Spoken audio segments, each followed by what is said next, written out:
एक दिन राजकुमार सिद्धार्थ अपने चचेरे भाई देवदत्त के साथ बाग में घूमने के लिए गए। जहां सिद्धार्थ कोमल हृदय का बालक था, वहीं देवदत्त झगड़ालू व कठोर स्वभाव का था। सिद्धार्थ की सभी प्रशंसा करते थे, देवदत्त की प्रशंसा कोई नहीं करता था।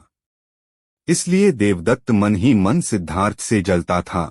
जहां वे दोनों घूम रहे थे, उनसे थोड़ी ही दूरी पर एक हंस उड़ रहा था। उस हंस को देखकर सिद्धार्थ बहुत प्रसन्न हो रहा था। तभी देवदत्त ने कमान पर तीर चढ़ाया और हंस की ओर छोड़ दिया। तीर सीधा जाकर हंस को लगा, वह घायल हो गया और छटपटाकर नीचे गिर पड़ा। सिद्धार्थ ने दौड़कर उस घायल हंस को उठाया।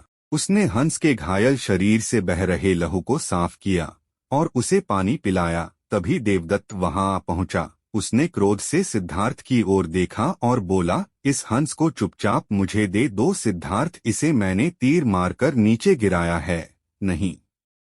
सिद्धार्थ ने हंस की पीठ सहलाते हुए उत्तर दिया, मैं इस हंस को तुम्हें नहीं दे सकता।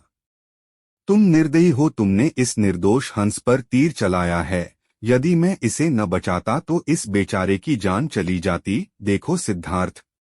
देवदत्त उसे घुरकर बोला, यह हंस मेरा है। इसे मैंने तीर मारकर नीचे गिराया है। इसे चुपचाप मुझे दे दो। यदि नहीं दोगे तो मैं राज दरबार में जाकर तुम्हारी शिकायत करूंगा।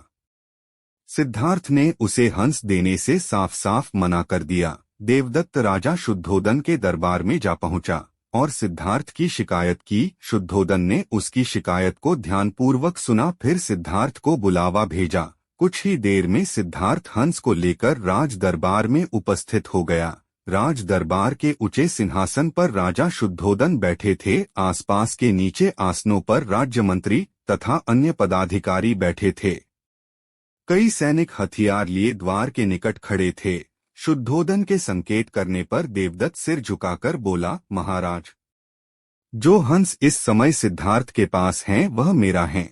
इसे मैंने तीर मारकर पृथ्वी पर गिराया था। सिद्धार्थ ने इसे उठाकर इस पर अपना अधिकार कर लिया है। यह हंस मेरा है, कृपया इसे मुझे दिलाया जाए। राजा शुद्धोदन ने सिद्धार्थ की ओर देखा और बोलने की ओर संकेत दिया।